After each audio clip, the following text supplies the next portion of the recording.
Here we go. Our friend Cheryl Toomey has got the highest ranking question today. And here it is. Let's talk about Betsy Davos. My colleagues are extremely distraught about her confirmation.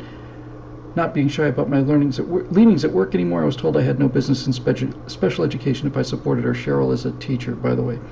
I'm an educator not only by trade but by vocation. This is what I was called to do. So, am I wrong that I want to see the very institution dismantled that has given me my employment? Are charter schools really a threat to our children's education? And most importantly, why are my colleagues losing their ever-loving minds over Secretary Davos? They have a term they had a term in Japan for the working people, the generation either right after World War II. That generation of Japanese who worked so hard and took their country from smoking ruins to the second biggest economy in the world in the 80s and 90s. And they had, this is the first time I ever heard the expression anyway, they had an expression called the iron rice bowl. Basically the idea of the iron rice bowl is that you will be employed for the rest of your life. It's steady, it's stable, it's not going anywhere. You can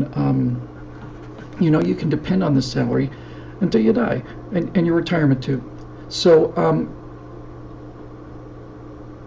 ghosts in the machine.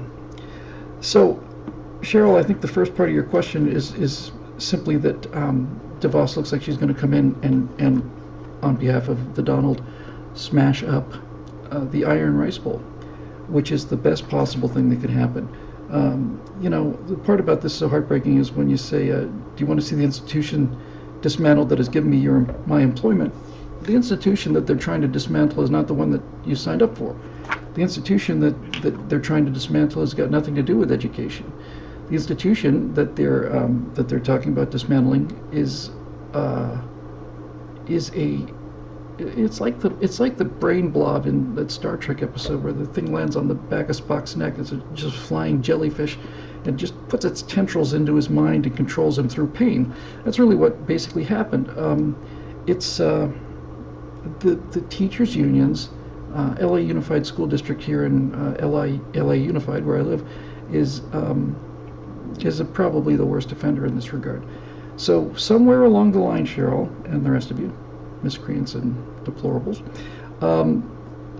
somewhere along the line, teachers' unions stopped being about getting teachers adequate pay so that they could do good work and became about making sure that no one ever got fired ever, and the teachers' unions are the people who are providing the iron rice bowl, and a lot of people like security.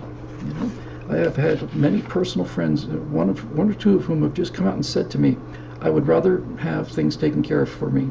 He was in the military. I'm not accusing everybody in the military of this at all, but he said to me, I really liked it when I was in the Air Force because I had, I knew where I had to be, I knew what I was going to wear, I knew when dinner was going to be, I knew where my house was going to be and all that. And he just really liked the structure of it and the fact that he could count on this for a long time. And what this people's reaction is, Cheryl, is they're having a visceral, emotional reaction to DeVos because on some level, consciously or subconsciously, they believe that that's the end of their jobs, which means the end of their money, which means starvation for themselves and their family. That's how things work these days.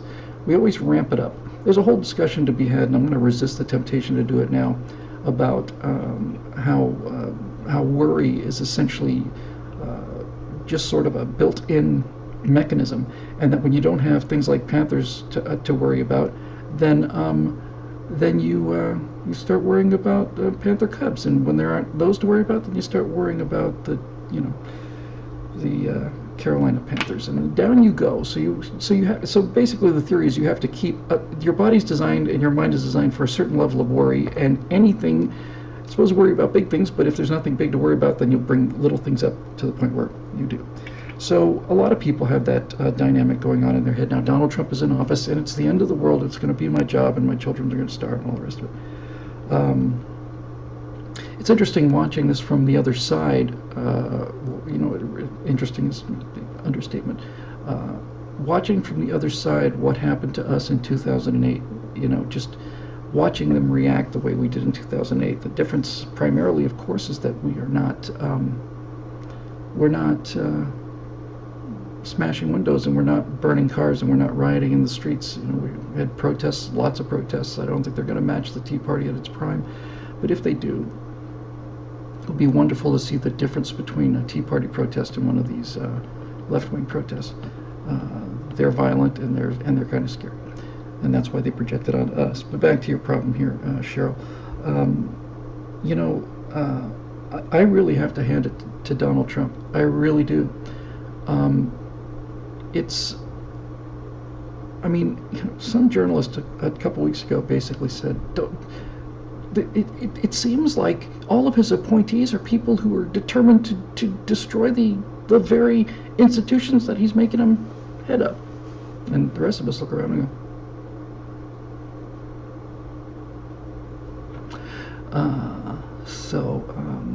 you know, that's exactly correct. And, you know, I'm trying to be as fair as I can to Donald Trump. I don't want to be overly nasty to him. I don't want to be overly nice to him, but I am just blown away, frankly, by the quality of these people. He's got, and he's getting them. He's getting them, and there's nothing they can do about it. So it's not just the presidency and the Senate and the House. It's the presidency and the Senate and the House and the Supreme Court and all of these department heads of you know, secretaries of education, energy, secretary of state, all of it. All of it.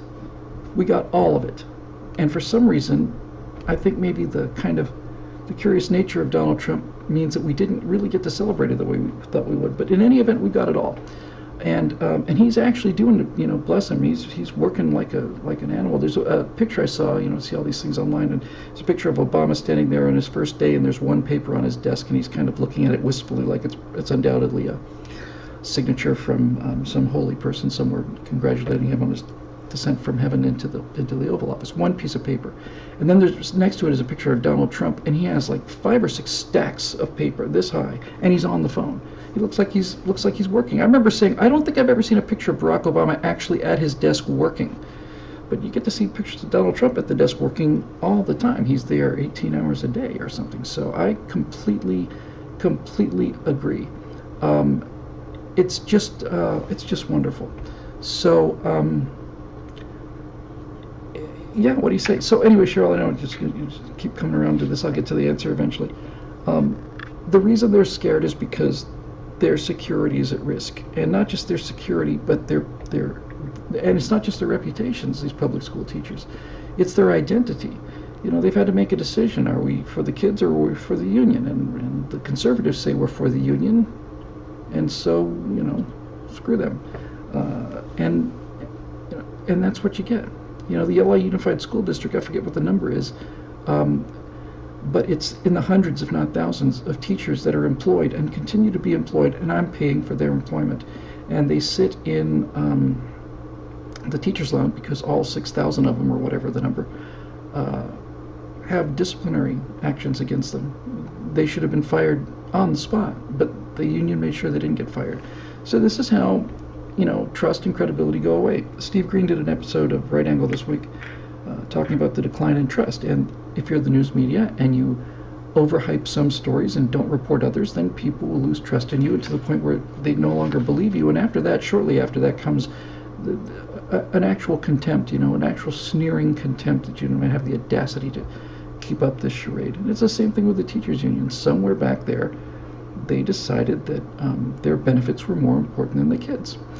And I suspect that the kind of people that go into unions and politics, education politics, are different people than the kind of people that go into actually educating children in a classroom. And that's the people who are mostly scared, I suspect. I would be worried, actually, you know, if I was a public school teacher. And the reason I'd be worried if I was a public school teacher is because if they're talking about bringing in competition, then I'd be a little worried. So yeah, you know, they're getting the same shakeup that anybody else who's you know what it's like, Cheryl. Here's what it's like. If you want to make it really clear for yourself what it's. I wish I had it. If I had it on me, I'd roll it right now. The 6 or 7 minutes of Alec Baldwin in Glenn Ross when he comes into the office to you know, fire up this moribund sales staff. That's where the teachers union are today. You know, Hey, you want to be a teacher? You want your school to compete with charter schools? Congratulations, your public school, here's your reward. If your school does better than a charter school, first place is a Cadillac, second place is a set of steak knives, and third place is you're fired. That's basically what's going on. People don't like to have to work harder. Most people don't anyway. I do. I'm actually physically much happier working much harder than I was before, and I was working hard before. So, yeah, they don't like the competition. But look, the meta argument, the big argument is, if you have a Department of Education that's pushing Common Core, just for a moment set aside the indoctrination aspect of Common Core. That's not something to lightly set aside, but just for a moment put it aside. And let's just say that Common Core was going to be applied to every school in the country, and it was the best effort that we could make to educate kids. And that's going to be how we do everything. Well, you have a Department of Education and you have a program. If you don't do this, you have, 300,000 departments of education? 30,000? I can never remember the number of counties in America, but it's the number of counties basically in America. So you have hundreds and thousands of school boards, and each one of them is doing something just a little bit different. And this is what we call the laboratory of ideas. And the smaller you make things, the more local you make things, the quicker the response. If you're not happy with the public schools in your neighborhood and you have to basically walk it up to the Department of Education in Washington, that's going to take a bit of a time. You know, anybody who's ever had to deal with the FAA, if you needed something, you know, non-standard, you can pretty much expect to wait 6 months, you know, that kind of thing. It is what it is. It's just horrible. It's awful. But the one thing I think is beyond question, Cheryl, is this: the more money we spend, the worse our students do. That's not necessarily causality, it might just be a correlation, but the more money we spend, the worse the kids do. So every time they call in and say we need more money, they're failing because we don't have enough money. You're spending 3 or 4 times on American students what you're spending on the next closest benefits package, whatever that country is, and 3 or 4 times as much, not 30% more, 300% more than the next closest country in terms of expense per student. And our schools get worse and worse and worse. 6%, 7% of Baltimore kids can read at the grade level that they're biologically in. So Donald Trump has thrown a wrench into the gears of just pretty much every one of these big institutions. He's made EPA head, a guy who's like kind of a big oil guy, and he's made Department of Education as a charter school person, and on and on and on it goes. It's just glorious. They went from this absolute complete wimp of a defense secretary to Mad Dog Mattis. I mean, I just frankly don't know how you could do better than this. I really don't. I don't know what it would look like if you did better than this in terms of your appointees and so on. And now the Democrats get a little taste of their own medicine because they've been governing this country for the last 8 years as if they'd never lose another election, concentrating all this power. Harry Reid wants a bill passed, so after all these years of tradition, he uses the nuclear option, and we should use it right back on him and get these judges done. We got the judges. We got one Supreme Court judge for sure. I'd be astonished if Ginsburg lasts the first 4 years of Donald Trump's term. She won't last the second 4, that's for sure, and that's the way things are heading right now. So we'll get one justice. That'll put us back to, generally speaking, 5 to 4. We're likely to get 2. They're going to howl about this Justice Gorsuch, but if Ginsburg retires and a big conservative is put in place of Ginsburg, they're going to have a cow, because they're going to know that they no longer get to run the country through just 9 people instead of through 535. Anyway, that's pretty much a 40-minute answer for you, Cheryl. It's a pretty simple question. They're scared because competition is coming. They're scared because everything's about to change. They're scared because they know they're going to have to work harder. They're scared because they tell themselves this story about Cheeto Hitler, and they're going to find out their worldview is going to collide with reality, and sooner rather than later they'll be happier. And if they're not, then without question the students will be happier.